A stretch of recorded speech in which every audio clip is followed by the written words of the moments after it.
So mga tol, magandang balita po para sa nag-aabang kay former WBC Featherweight World Champion Mark Magnifico Magsayo. Dahil mukhang magbabalik na po sa lona si Magsayo mga tol. Sa latest video na pinost po kasi ni Magsayo mga tol, mismong binanggit niya dyan ang word na December.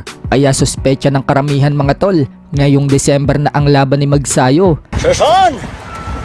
December! Let's go! Kaya pala puspusan na po ang pag-iinsayo niya. Kasama pa nga niya nagtitraining ang anak ng legend Manny Pacquiao na si Jimwell Pacquiao. Pero pala isipan pa rin mga tol kung sino ang makakalaban ni Magsayo. Kung matatandaan, matapos manalo ni Magsayo sa huling laban niya kontra dito kay Mexican Eduardo Ramirez via unanimous decision, agad nga pong kinall out ni Magsayo ang WBA Super Featherweight World Champion Lamon Roach Jr. So hindi kaya si Lamon Roach Jr. na ang makakalaban ni Magsayo ngayong December? Kung pupunta po kasi tayo sa social media account ni Lamon Roach Jr. mga tol, binanggit nga din po niya dyan mga tol na ang next fight umano niya ngayong taon na ito.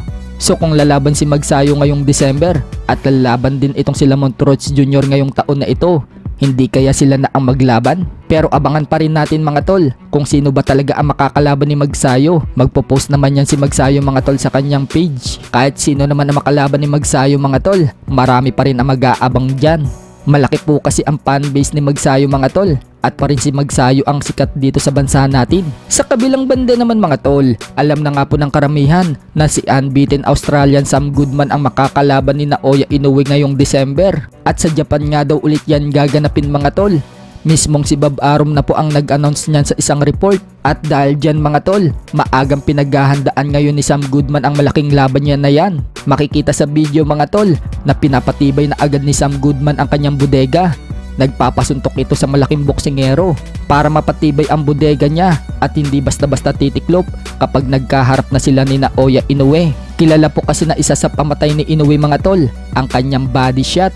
Ang huli nga pong nabiktima ni Inoue sa isang body shot ay itong huling nakalaban niya na si TJ Duheny nito lang September 3, kung saan sumakit ang lower back ni Duheny at tumugon pa ito sa paa. Kaya hindi na nakalakad si Duheny mga tol, kaya napilitan ng sumuko na lang sa round 7. Kaya yan po ngayon ang pinaghahandaan ni Sam Goodman mga tol.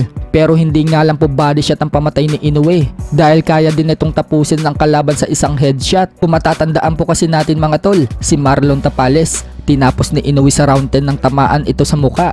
Pati din si Luis Nery mga tol, mukha din ang tinamaan ng bumagsak ito kay Inoue.